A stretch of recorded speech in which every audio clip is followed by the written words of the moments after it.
অনলাইনে নিউজগুলোতে দেখবেন যে ইরানের হামলায় ইসরায়েলের অনেক ক্ষতি হয়েছে, অনেক ধ্বংস হয়েছে, মার্কিন যুক্তরাষ্ট্রের ঘাঁটি উড়ে গেছে, অন্য দেশের অনেক জায়গায় বোমা হামলা হচ্ছে, যুক্তরাষ্ট্র ভয় পাচ্ছে, ইসরায়েল ভয় পাচ্ছে, এরকম নিউজ।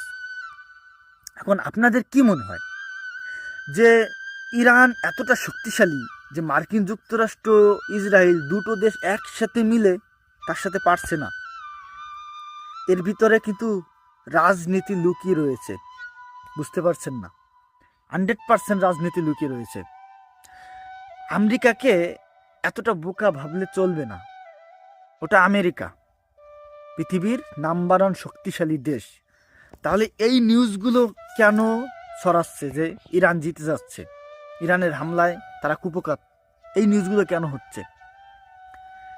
আমেরিকা যত মিডিয়া রয়েছে আশেপাশের বড় বড় media, news media, TV channel, তাদেরকে অলরেডি বলে দেওয়া হয়েছে যে তোমরা নিউজ করবে সবসময় ইরানের পক্ষে, যে ইরান জিতে যাচ্ছে, ইরান অনেক হামলা করছে, এই ধরনের নিউজ করবা। আর এদিকে আমরা আমাদের কাজটা করে যাব। ইসরায়েলকে সম্পূর্ণভাবে সাহায্য করছে আমেরিকা। তাহলে ইসরায়েল কতটা শক্তিশালী হতে পারে কল্পনা করেন? শুধু ভাবেন। আমেরিকা মানুষ মানে নিউজকে এইগুলো বলছে, তারা নিউজ করছে ইরানের পক্ষে, আর তারা তলে তলে তাদের যে টার্গেটটা, তারা যেটা করতে চাচ্ছে ইরানকে ধ্বংস করার জন্য, সেটাই কিন্তু তারা করে যাচ্ছে। আর আমরা এই মুখরোচক নিউজগুলো দেখে ভাবছি ইরান জিতে যাচ্ছে, কিন্তু না, ঘটনা সম্পূর্ণ উল্টো। ইরানের অনেক বড় ক্ষতি করছে আমেরিকা ইসরায়েল মিলে, কিন্তু প্রকাশ হচ্ছে কম। ইরানেরটা বেশি প্রচার হচ্ছে, প্রকাশ হচ্ছে, এটাই সত্যি।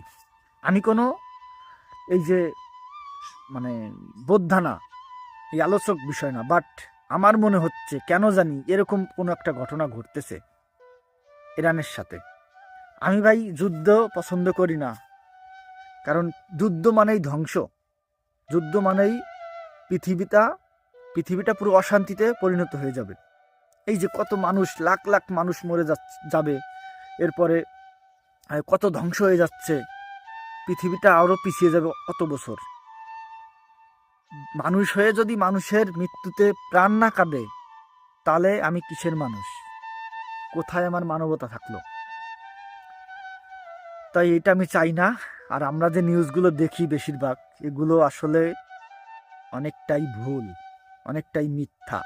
জাস্ট ইচ্ছা করে এইগুলো বলা হচ্ছে যাতে আমেরিকা ইসরায়েল মিলে তাদের কার্যটা হাসিল করতে পারে। আর ইরানের সাথে কী নিয়ে যুদ্ধ, সেটা তো আপনারা সবাই জানেন, এটা নিয়ে কিছু বলার নেই।